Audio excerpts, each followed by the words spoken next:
And the talk continues right here on the Morning Scramble. Thank you for finding us. We enjoy having you as our audience, and we do appreciate you as we do all of our advertising. Yes. Tanya, I must say, occasionally I compliment you, but you're classy. This is a classy look. Like I love it. With the pearls and the set, just looks absolutely gorgeous. I thought I'd dress up a little bit today, just for you, Lou. just for me? For a change? Good morning. Change. Speaking of dressing up, there is now a dress code. The Major League Baseball. Major League Baseball. Thank you. See, when I get dressed up, I can't think what I say. There is a dress code they have issued that reporters will adhere to their dress code that they have designated. There'll be no undergarments showing, no strappy, no flip-flops, no flimsy garments on people, and the men will be dressed appropriately for interviews when they interview members of baseball teams. And I so concur with this, and I did so much of this. But of course, I don't think women should be in any man's locker room, period, whatever she's got on, especially if she's in a flimsy. That's just my opinion. But I think it's time we had a dress code, a professional dress code in some of our areas. You know what, Tanya, and it's not just about the dress code. This makes people behave differently. You behave as you're dressed. Again, as you loosen the tie in the United States of America, everything else loosens. So that's why we had the boys. We could see their buttocks. I really don't care to see a guy's buttocks, if you don't mind. Put the waist of your pants up at your waist. And it does affect your values, your morals, the way you're dressed, the way you behave, and America would change, I guarantee it. I agree with you. Sloppy dress is sloppy mind, usually, yes.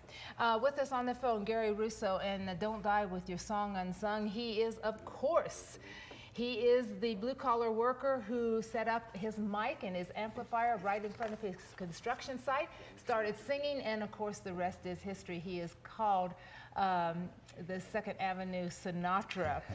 Gary Russo is going to be on the phone with us, and Deanna Brown is corporate sales with Arizona Sundogs, and her connection is she has read the Don't Die With Your Song Unsung.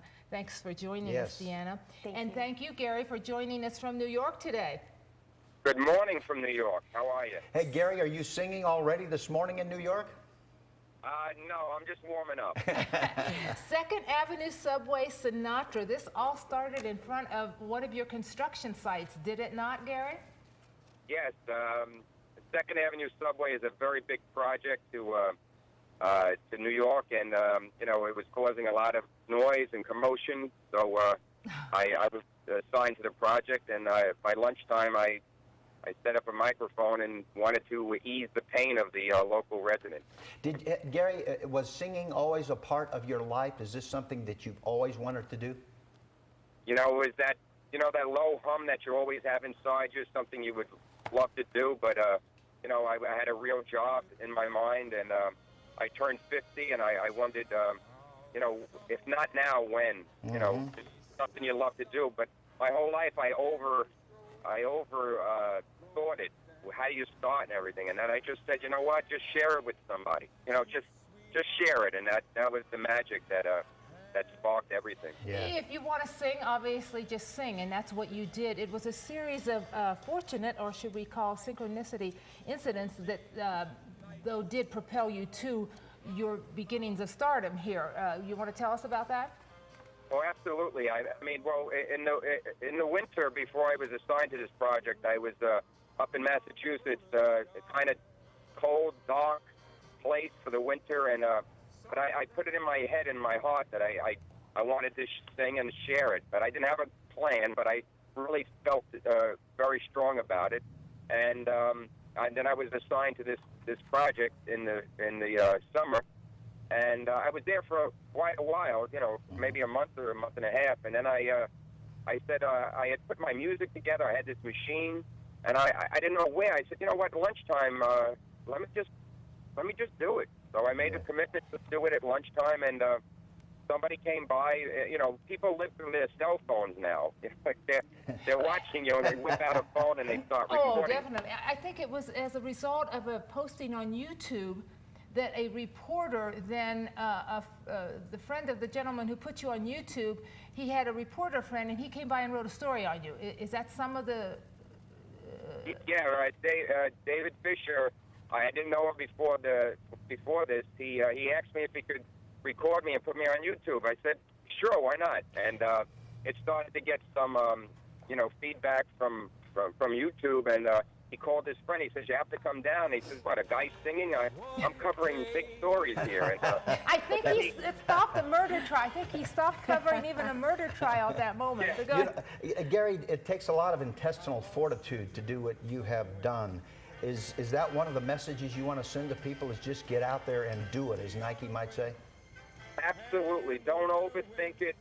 Just, just get out there and share it. And I'll tell you, it's just been an amazing process. And the book, was written to inspire everybody want to know the story behind the story. And Andrea just put together, a great package, and we worked together, and I'm so proud of it, and Andrea for bringing the message out. And of course, Andrea Goeglein, a frequent guest right here on AZTV, is the cousin to Gary Russo. With us in the studio, Deanna Brown. Deanna, say hi to Gary. Deanna has read your book, and she's going to give us some insights and has a few questions for you. Oh, sure. Good morning. Hi, Gary. Good morning, How are Gary. Nice to finally talk with you. Excellent. Thank you. Some thoughts about the book, Deanna. What did you walk away with? Just so uplifting, inspiring. Just one of those books that it's a must read. Anyone on the Christmas list would love it. But will it call you to action, though, Deanna? Because we all read the books, the stories, and Gary's great story, and we say, boy, isn't that great? I wish it could happen to me. But you think that it's a call to action to people? It does. It's really one of those books that brings you back to, wow, I let something go. What was that? It brings memories back and things that you may have put on the shelf at some point, and just energizes you. Pushes it really you forward. does. Gary, did you for a lifetime know that you sounded just so much like Frank Sinatra that it's eerie? I'm sure you've been told that forever. I love the music that whole time period. Actually, my favorite is probably Bobby Darin. I love him also. Yeah. He patterned himself after the Frank Sinatras.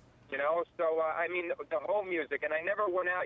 Everybody gave me the name Second Avenue Sinatra. It stuck. I never went out to imitate. I just had this voice inside me, and I am to be in the same sentence as Frank Sinatra for his music is just humbling to me. And Gary, Bobby Darin too. So maybe we should call you Gary the Knife.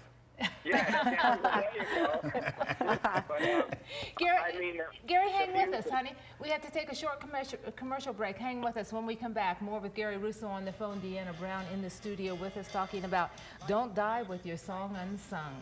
Back after this. Days and nights, they went flying by. The world was new beneath the blue umbrella sky.